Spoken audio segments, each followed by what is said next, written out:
오늘 이 시대에 우리가 이구동성으로 다 하는 말이 있습니다. 자주 말합니다. 자주 듣습니다. 희망이 보이지 않는다. 남녀노소 있는 자 없는 자, 우리나라 사람들만이 아니고 해외에 있는 사람들도 다 같이 지금 이 시대에 희망이 보이지 않는다 그럽니다. 국내 문제는 국내 문제로, 국제 문제는 국제 문제로, 정치, 외교, 군사, 경제 어디도 희망이 보이지 않는다, 그런 시대에 우리가 살고 있습니다. 그런데 이런 얘기는 오늘 우리들만의 얘기가 아니고 성경에 보면, 성경에도 수없이 이스라엘 백성들이 그랬다는 거예요. 물이 없어서 희망이 보이지 않는다, 국력이 약해서 소망이 보이지 않는다, 수없이 성경에도 그렇게 돼 그렇게 했는데, 그럴 때마다 하나님께서 말씀하신 것 한 가지가 있습니다. 그것은 하나님께만 소망을 두라는 말씀입니다. 다 변하고 다 불안하고 다 희망을 줄 수 없는 것들이기에 거기에 소망을 두지 말라. 그래서 시편 42편 5절에 내 영혼아 네가 어찌하여 낙심하며 어찌하여 불안해하는가, 너는 하나님께 소망을 두라, 그렇게 말씀하십니다. 이사야 40장 27절 야곱아 어찌하여 내가 말하며 이스라엘아 내가 이르기를 내 길은 여호와께 숨겨졌으며 내 송사는 내 하나님에게서 벗어난다 하느냐, 너는 알지 못하였느냐 듣지 못하였느냐, 영원하신 하나님 여호와 땅끝까지 창조하신 이는 피곤하지 않으시며 곤비하지 않으시며 명철이 하늘 없으시며 피곤한 자에게 능력을 주시며 무능한 자에게 힘을 더하시나니 소년이라도 피곤하며 곤비하며 장정이라도 넘어지고 쓰러지되 오직 여호와를 앙망하는 자는 새 힘을 얻으리니 독수리 날개침이 올라감 같을 것이요 다른 박질하여도 곤비하지 아니하겠고 걸어가도 피곤치 아니하리로다 말씀하시기 때문입니다. 낙타가 바늘구멍 들어가는 것이 우리에게는 어렵지만 하나님은 하실 수 있다고, 하나님께만 소망을 두라고 말씀하십니다. 오늘 본문 말씀 시대적인 배경은 로마의 식민지 아래서 분봉한 헤롯이 있었습니다. 그때에 참 살기 힘들었습니다. 그 살기 힘든 때에 누가복음은 안나라고 하는 할머니와 시몬이라고 하는 할아버지 얘기를 하고 있습니다. 당시에 겉으로는 팍스 로마나에서 로마의 평화다 그렇게 얘기를 하지만, 그래서 겉으로는 건설 경기도 좋았습니다. 원형 경기장도 짓고 수도 공사를 한다고 도수로 공사도 하고 눈에 보이는 것은 으쌰으쌰 하지만 반대로 백성들의 삶은 매우 힘들었습니다. 과도할 정도가 아니라 지나칠 정도로 혈세 때문에 불만이 보통이 아니었어요. 우리가 예전에 애기들 울면 저 순사 온다 혹은 호랑이 온다 하면 애기들이 울음을 그쳤지만, 당시의 이스라엘 백성들은 애기들이 울 때에 세리가 온다 하면 울음을 그칠 정도였습니다. 거기에다 정치 권력의 종교 지도자들, 종교 권력층들이 결탁되어서 바른 소리를 못합니다. 사두개인들, 대제사장, 서기관, 바리새인 이들끼리만의 잔치였지 대부분의 사람들은 살기가 어려웠습니다. 땅에서는 소망을 찾아볼 수가 없었습니다. 그래서 일부 과격한 사람들은 이렇게 해서 안 된다 하고는 혈맹다는 제롯 땅에서 무장, 봉기, 폭력을 꿈꾸는 자들도 있었고요, 로마의 압제로부터 해방하기 위해서 심지어 유다 같은 사람은 무리를 모아서 폭거한 일도 있었습니다.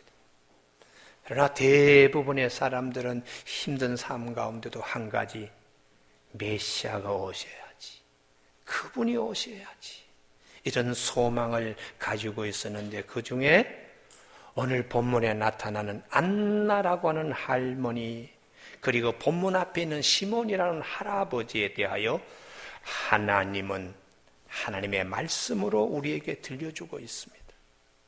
시몬은 늘 주님이 오시지요. 주님을 뵙게 되면 죽어도 여한이 없습니다. 이렇게 늘 기도하며 사셨던 할아버지에게 주님이 할례받기 위해서 출생한 지 8일 만에 이 할아버지 앞에 예루살렘 성전에 들어오시게 돼요.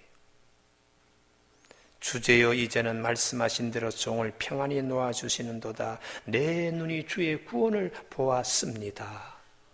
이걸 우리말로 하면 이제 죽어도 한이 없습니다. 그토록 원하던 주님을 뵙게 되었으니까요.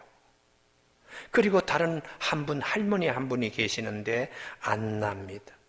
결혼한 지 7년 만에 과부가 되었어요. 남들이 다 볼 때는 결혼 실패한 여자다, 그렇게 얘기를 합니다. 피묻지 하나 없었습니다. 84세가 될 때까지 홀로 과수가 되어서 성전에서 기도하고 금식하면서 지냈습니다. 그런데 늘 주님 오셔야지요.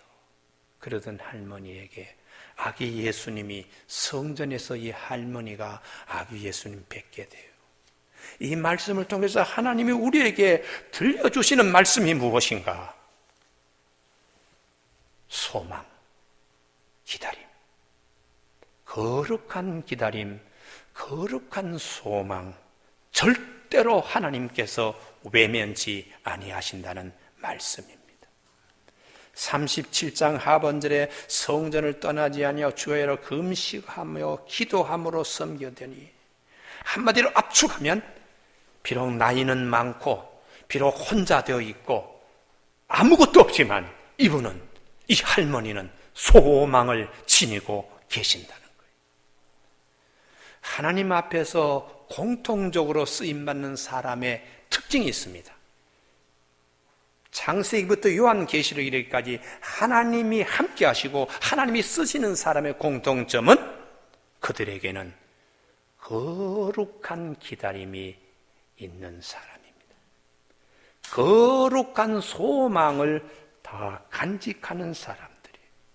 그래서 25절에 예루살렘에 시몬이라 하는 사람이 있으니 이 사람은 의롭고 경건하여 이스라엘 위로를 기다리는 자라. 할아버지 시몬, 세상에 내놓을 것은 없습니다. 종교 권력자도 아니고 정치 권력자도 아니고 부자도 아닙니다. 그러나 이분은 거룩한 기다림을, 거룩한 소망을 이분은 간직하고 있다는 거예요.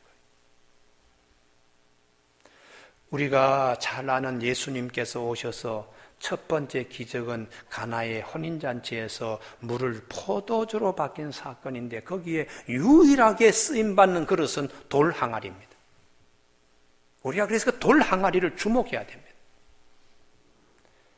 하인들이 가서 물을 퍼와서 돌 항아리 입구에 물을 집어넣었는데 나중에 쏟아 부을 때 나오는 것은 포도주였어요.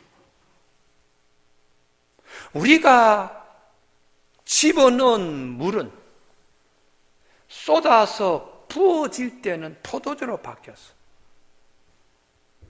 이 돌 항아리는 큽니다. 쉽게 옮길 수 있는 것도 아닙니다. 그 자리에 늘 비가 오나 눈이 오나 바람이 부나 늘 그 자리에 있는 돌 항아리. 이 돌 항아리는 하나님의 기적이 무엇인가를 우리에게 보여주고 있습니다. 우리 삶 가운데에 내가 주님의 은혜를 맛보고 주님의 기적 같은 일을 담아낼 수 있는 영적인 그릇이 있다면 그것은 소망의 그릇입니다. 우리 마음 속에 있는 소망이 단순한 소망이 아니라 주님이 해 주실 것을 기대하면서 주님이 이루어 주실 것을 내가 바라면서 갖는 거룩한 소망, 그 그릇은 돌 항아리와 같이 하나님께서 이루어 주시는 축복을 누리게 될 것입니다. 그래서 성경에 보면 그런 얘기를 굉장히 많이 하고 있습니다.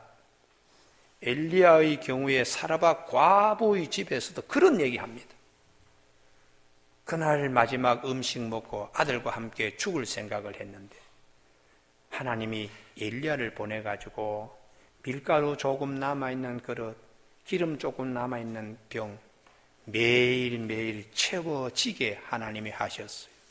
남들이 볼 때는 저 집에 저 그릇, 저 병 그럴지 모르지만 하나님이 신비롭게 역사하는 그릇으로 하나님이 쓰시는 거예요.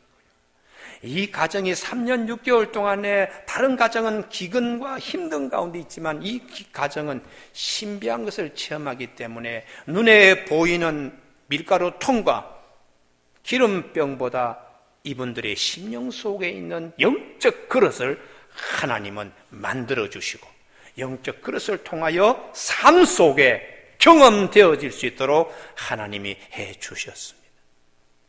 그래서 우리가 그 사건을 볼 때에 주여 우리의 가정도 내 심령도 그런 그릇이 있게 하여 주시옵소서. 주님 이 시간 내가 기도하는 일에도 그런 그릇이 되게 하여 주시옵소서.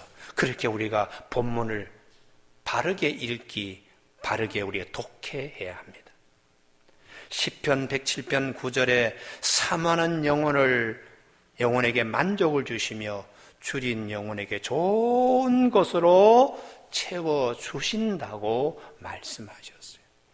한 번의 사건이 아니라 엘리야가 그렇다면 엘리사 시대에도 똑같이 또 그런 얘기 또 해요. 이번에는 선지생도 직장생활 잘 하다가 갑자기 은혜 받아가지고 신학교 뛰어들어온 사람과 똑같이 선지생도가 신학교에 와서 엘리사 밑에서 공부하다가 세상을 떠났습니다. 그 가정에 부인이 찾아왔어요. 엘리사 선지자여, 우리 남편이 신학교 가서 공부하다가 이렇게 죽었습니다. 그런데 그냥 죽었으면 괜찮은데 빚 잔뜩 우리 집에 남겨주고 죽었는데 이제는 일이 다급해서 빚쟁이가 찾아와서 아들 둘을 데리고 끌고 가려고 합니다. 이거 어떻게 했으면 좋겠습니까? 했을 때에 엘리사가 그런 얘기합니다.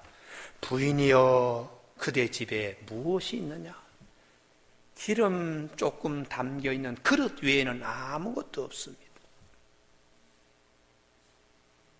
그 선지생도를 이스라엘 사람들은 오바다라고 하는 사람이 아합 시대에 하나님의 백성들을 막 죽이려고 할 때에 별도로 자기가 50명을 굴 속에 집어 숨기기 위해서 여러 날 여러 달 음식을 공급하고 그들에게 재정적 후원을 했다, 이렇게 들려요. 그러니까 나중에는 빚을 내어가지고 그들을 살리려고 하다가 본인이 공직에서도 물러나고 그리고 신학교 와서 공부하려고 하는데 하나님이 데려가셨습니다. 집에 잔뜩 빚만 남겨놓고 이 신학생이 죽은 거예요. 그래서 이 부인이 엘리사에게 왔을 때에 우리 집에는 기름 든 조그만 그릇 하나밖에 없습니다. 그때에 아주 중요합니다. 엘리사가 뭐라고 말했는가? 부인이여, 그릇을 빌려올 수 있는 최대한 그릇을 빌려오세요. 많으면 많을수록 좋습니다. 그래서 이 부인이 동네에 가서 그릇을 다 빌려왔는데 그 빌려온 그릇들마다 기름을 부었더니 다 가득 차게 되었다. 그래서 빚도 다 갚아주고 나머지 생활비도 할 수 있도록 해주셨다. 거기서 그 그릇이 무엇입니까? 남의 집 것도 빌려오라. 이게 우리를 향하여 성경에 많은 인물들의 사건이 있습니다. 그 모든 사건을 내가 그릇으로 빌려오는 거예요. 하나님, 저럴 때 저 사건도 내가 쓸 수 있는 그릇이 되게 하나님 앞에서 내가 성경 안에서 빌려오는 겁니다.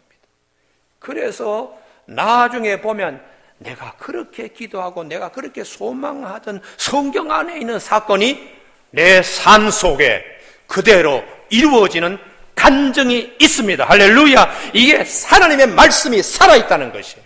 하나님의 말씀이 나를 향하여 하나님께서 말씀하시는 살아있는 말씀이에요.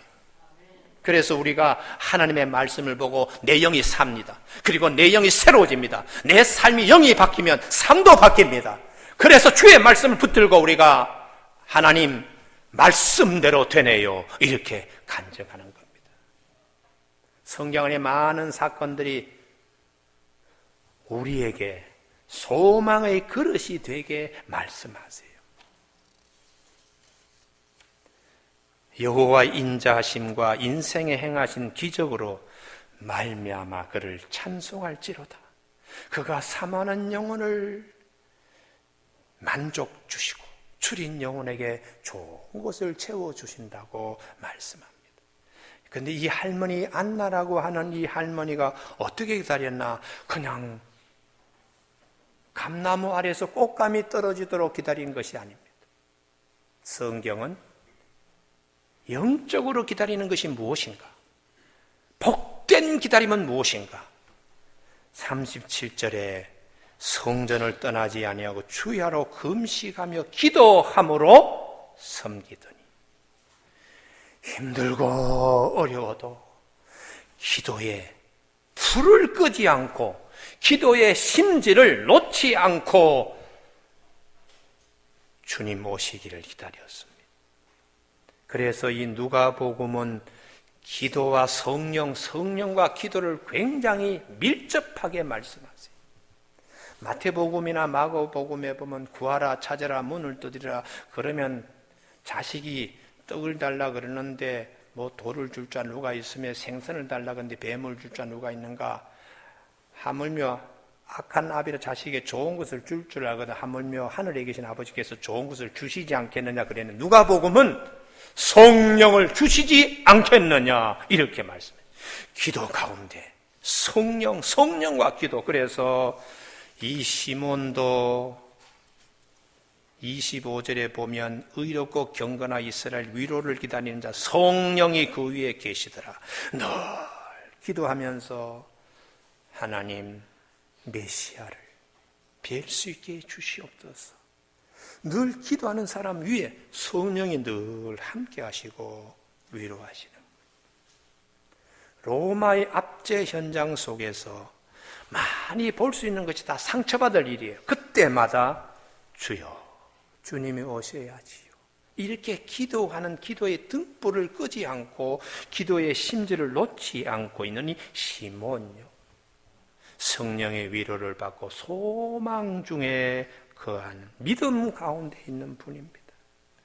교우 여러분, 오늘 산부인교회 참석한 우리 교우들에게 나는 참 여기를 보나 저기를 보나 절망밖에 없고 어둠밖에 없다. 그러나 성경은 말씀합니다. 기도의 등불을 밝혀라. 기도의 심지를 붙잡으라. 하나님이 반드시 기도하는 자의 편에 서 있는 하나님 되심을 말씀하고 있습니다. 제가 이 설교를 할 때 하나님이 저에게 뭐 이런 말씀 저런 말씀을 주시는데, 창세기 24장에 창세기에서 제일 긴 장입니다. 이삭이 부인 리브가와 결혼하는 내용인데 그게 왜 중요한가? 이삭이 어머니 세상 떠났어요. 집이 쓸쓸합니다. 나이는 40 늦깎이 총각이요. 그리고는 뭐 아무것도 내놓을 만한 것이 없어요. 그냥 100세 된 몸에서 아버지가 그냥 자식을 낳았다는 거. 이삭이 뭐 그런 믿음의 가정입니다. 근데 집안에 쓸쓸해요. 그래서 저녁 해질 때에 들에 나가서 기도하고 있는데 저기 어둠 속에서 리브가가 낙타를 타고서 오는 거예요. 기도할 때에 내가 아무리 어둠에 갇혀있고 절망스러워도 이 이삭과 같이 기도할 때 저기에서 하나님의 은혜가 찾아온다는 것을 성경은 우리에게 그림으로 보여주고 있습니다. 할렐루야. 그래서 하나님 나의 문제도 저기서부터 하나님의 것이 오게 하여 주시옵소서 할 때에 이삭과 같이 저물 때에 들에 나가서 기도하라. 남이 다 힘들다고 어렵다고 할 때에 기도하라. 하나님이 절대로 기도를 외면치 아니하신다는 겁니다. 내가 처한 현실, 어둠이 찾아오더라도 그 어둠 속에서 깨어 기도하면, 소망 잃지 않고 기도하면 어둠 속에서 리브가가 낙타를 타고 오듯이 주님의 은혜가 찾아오는 복이 있게 됨을 성경은 우리에게 깨우쳐 주고 있습니다. 하나님, 내가 이런 문제 저런 문제로 지금 씨름하고 있는데 씨름하는 것이 중요한 것이 아니라 기도의 등불을 밝히기 바라고 기도의 심지를 붙잡으시기를 주의 이름으로 축복합니다. 안나 할머니 나이로 보나 환경으로 보나 인생의 밤입니다. 그러나 하나님이 단순한 밤이 되지 않게 하셨습니다. 밤중에도 기도하는 할머니를 하나님은 굽어 살피시고 예비하신 복을 어느 누구도, 대제사장도 헤롯도 로마의 집정관도 경험하지 못하는 이 할머니만의 신비한 은혜, 아기 예수님을 품에 안아보는 축복이 있었어요. 그래서 야고보 사도는 야고보서 4장 2절에 너희가 얻지 못하면 구하지 아니하며, 야고보서 1장 5절에 너희 중에 누구든지 지혜가 부족하거든 우리에게 후히 주시고 꾸짖지 아니하시는 하나님께 구하라. 그러하면 주시리라. 이렇게 말씀하고, 조금 더 오직 믿음으로 구하고 조금 더 의심하지 말라고 말씀하셨어요. 두 번째에 하나님의 약속을 붙잡고 하나님의 말씀을 붙잡고 거룩한 기다림, 거룩한 소망 있는 자의 특징입니다. 성전 떠나지 않고 주야로 금식하고 기도함을 섬길 수 있는 것은 하나님께서 언약을, 메시아를 보내주신다는 약속을 붙잡고 믿기 때문에 이게 가능하지요. 시몬의 경우도 그가 주의 그리스도를 보기 전에는 죽지 아니하리라 하는 성령의 지시를 받았더니 말씀 직접 듣는 겁니다. 그거 잃지 않고 그리고 살았더니 말씀대로 하나님이 주셨다는 거예요. 교회 여러분, 우리가 신앙생활 하면서 달라지는 것이 하나 있습니다. 이전에는 말씀에 대해서 의심도 하고 잘 믿지 못하고 소중하게 여기지 아니하다가 한 30년, 40년쯤 신앙생활 하면 모든 게 다 하나님 말씀대로 되는군 한 사람으로 바뀌게 됩니다. 그리고 어떤 말씀도 조금 더 의심하지 않고 말씀 속에 감추어둔 하나님의 음성을 들으면서 말씀의 사람이 됩니다. 구약의 이스라엘 백성들이 광야를 거치면서 달라진 것이 하나 있다면 그것입니다. 홍해를 건널 때는 하나님 말씀 잘 믿지 못했어요. 불평하고 원망하고 환경에 지배된 사람들인데 40년 동안 광야 훈련하면서 요단강을 건널 때는 아무도 물 앞에서, 홍해바다의 물 앞에서는 불평하고 원망하고 의심했지만은 요단강 건널 때 그 물 앞에서는 아무도 의심하고 염려하고 불평하지 않고 말씀대로 하나님이 이루어 주실 줄로 믿습니다. 이게 40년 동안 이스라엘 공동체, 민족 공동체, 하나님의 백성 공동체가 달라진 표징입니다. 그래서 우리도 신앙생활 많이 하면 저분이 영적으로 어느 정도 깊이 들어갔는가 하면 그분 속에서 나오는 말이 달라집니다. 자기 언어가 아니고 하나님의 말씀이 나오는 거예요. 살아보니까 참 내 뜻대로 되는 게 하나도 없네. 다 주님의 말씀대로 될 뿐이야. 이 지경에 들어가는 거예요. 여러분, 이런 분들에게 거룩한 기다림, 거룩한 소망, 하나님이 반드시 말씀대로 이루어 주세요. 교우 여러분, 우리 산부 예배 참석한 우리 교우들에게 이 귀한 은혜가 있기를 바랍니다. 이제 말씀으로 오신 주님이 이 대림절 우리가 기다립니다. 말씀이 육신이 되어 오신 주님이 이제는 다시 재림하여서 오시게 됩니다. 초림하신 주님, 다시 재림하실 주님을 우리가 기다리며 기대하며 소망하며 이 대림절을 보내게 됩니다. 주님이 약속하셨습니다. 요한복음 15장 7절에 너희가 내 안에 내 말이 너희 안에 거하면, 말씀 붙잡는 것이 말씀과 하나 되는 것이고 말씀 중심의 신앙생활이 되면 무엇이든지 원하는 대로 구하라. 기도 응답 하나님임. 그래서 말씀과 기도와 말씀이 이렇게 힘있게 우리에게 다가오는 것을 말씀하세요. 제가 참 흠이 많습니다. 제가 참 부족합니다. 그래도 하나님께 제 기도를 응답해 주시더라고요. 제가 1992년도에 예루살렘 성지순례를 했어요. 근데 갈릴리 바다가 너무 참 아름답고 그 옆에 팔복교회가, 교회는 작은데 얼마나 예쁜지, 제가 하나님, 이 팔복교회 많은 교회 하나라도 내 평생에 하나 주실 수 없습니까? 근데 어느 날 눈 뜨고 보니까 시간이 많이 지났지만 팔복교회 못지않게 우리 아름다운 동산교회를 주시는 하나님이세요. 아름다운 동산길을 주시는 하나님 앞에 늘 우리가 여기 지나다니면서 트랙터, 농기구 트랙터, 그것만 다니던 길이고, 형편은 비가 오면 차가 빠지고 하는 이 골짜기인데 신대 저수지는 지저분했어요. 냄새 엄청나게 났습니다.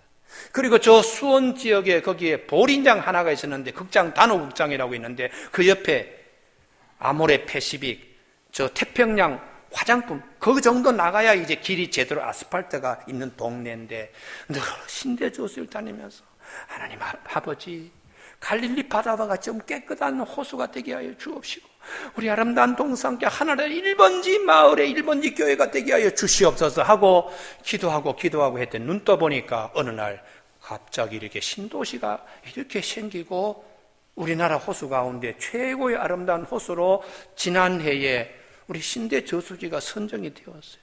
그래서 저는 우리 교우들 얘기합니다. 기도는 절대로 헛되지 아니하다. 할렐루야. 하나님 말씀 붙들고 내가 하나님께 나아가면 약속하셨으니까. 하나님 약속하셨으니까. 나는 부족하지만, 나는 죄가 많지만, 나는 허물이 많지만 하나님께서 약속하셨으니까 하나님이 이루어 주시는 거예요. 그래서 우리가 예배 가운데 하나님 이런 병이 있습니다, 이런 문제가 있습니다, 나는 부족하지만 하나님은 약속하여 주셨으니까 하나님 말씀대로 이루어지는 축복이 있습니다. 예수님께서 가장 사랑하는 나사로의 가정에 나사로가 죽었습니다. 마리아 마르다 불평했습니다. 원망했습니다. 예수님이 여기 계셨더라면 우리 오라베가 죽지 아니했을 것이라. 그때 주님이 하시는 말씀이 말씀 붙들어라. 말씀. 내 말이 네가 믿으면, 이게 말씀 붙들라는 거 아니에요. 나는 부활이요 생명인 나를 믿는 자는 죽어도 살겠고 무릇 살아서 나를 믿는 영혼이 죽지 않은 이것을 네가 믿는 자. 말씀 붙들어. 말씀. 내 말이 네가 믿으면 하나님의 영광을 보리라 하지 아니하였느냐. 그래서 나사로에게 나오라 소리칠 때에 나사로가 뚜벅뚜벅 걸어 나갔습니다. 오늘 성전을 떠나지 않고 주야로 금식하며 기도하며 섬길 수 있는 안나는 메시아를 보내주신다는 말씀 붙들고 기다렸습니다. 그래서 주의 말씀은 내 발의 등이요 내 길의 빛이라고 하는 시편 119편 50절에 보면 이 말씀은 나의 고난 중의 위로라. 주의 말씀이 나를 살리셨기 때문이니다 라고 말씀하세요. 마지막 세 번째에 우리가 기도 생활하고 말씀 생활할 때 열매는 어디서 맺는가? 성전에서 맺습니다. 기도 늘 하던 안나, 기도 늘 하던 할아버지 시므온, 말씀 늘 붙들고 생활하던 이분들이 아기 예수님을 어디서 뵙는가? 기도와 말씀의 열매는 어디서 결실되는가? 성전에서 맛보게 됩니다. 그래서 초대교부 제롬은 성전 밖에는 구원이 없다 할 정도로 성전에 대하여 말씀하고 있어요. 헤롯 시대에 사람들이 아이고 좀 정치적으로 성전을 저렇게 크게 짓고 있는데 저 안에 대제사장도 다 타락했어. 그리고 말이야 서기관 바리새인 제대로 된 사람이 없어 이러고 손가락질 받을 만한 성전이었습니다만 예수 그리스도를 이렇게 기쁘게 만난 사람들은 종교 권력자도 아니요 정치 권력자도 아니요 순수하게 성전에서 하나님 여기 계시는데 한 이 믿음을 가진 사람만이 아기 예수님을 만날 수 있었습니다. 더 거슬러 올라가면 세례 요한 아버지 사가랴도 누가 뭐라 하더라도 이곳은 하나님이 계시는데 하고 분향 제사장으로 하나님 아들 하나 좀 주십시오 이 기도했는데 하나님이 세례 요한을 주신 것입니다. 그래서 신앙은 순수해야 합니다.